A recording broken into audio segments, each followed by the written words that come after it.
Hoy en este vídeo aprenderemos el verbo poder. ¿Cómo se dice poder en Fula? Poder en Fula se dice wow gol. Wow gol. Entonces, hoy en este vídeo, como dije, vamos a aprender algunas frases que nos permitirán entender este verbo. Con estas frases sabrá exactamente cómo utilizar el verbo poder. Si no has podido suscribir a este canal, te recomendaría que suscribas, así que no perderás los próximos vídeos que haremos aquí. Y no olvides compartir los vídeos con tus familias, con tus amigos, para que lleguen más personas. Entonces, pasamos al vídeo para ver estas frases. No wawi wonugol puede ser. No wawi wonugol puede ser.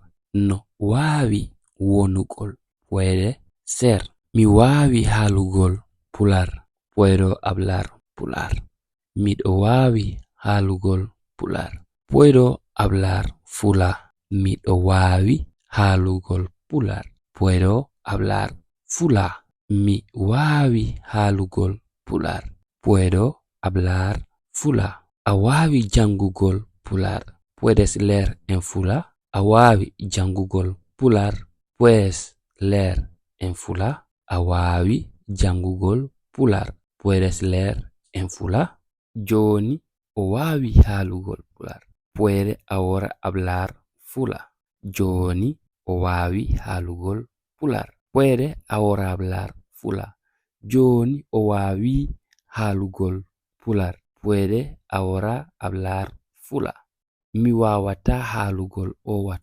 No puedo hablar ahora mismo. Mi wawata halugol owat. No puedo hablar ahora mismo. Hida wawi yidugol mo.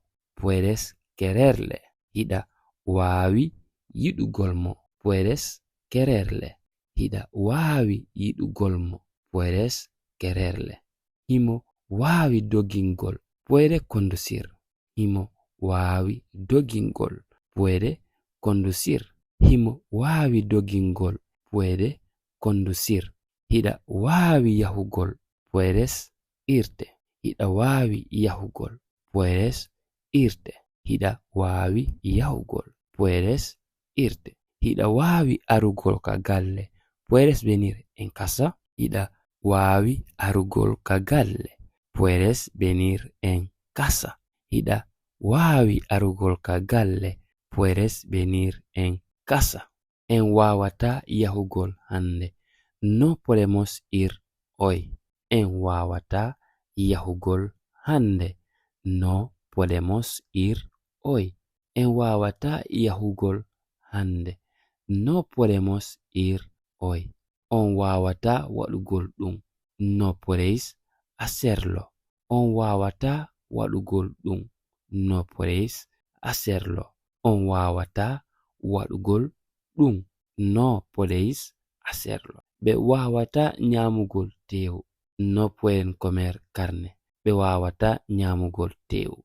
No pueden comer carne. Be wawata nyamugol tewu. No pueden comer carne. Mi wawata jangugol sinua. No puedo leer chineses. Mi wawata jangugol sinua. No puedo leer chineses.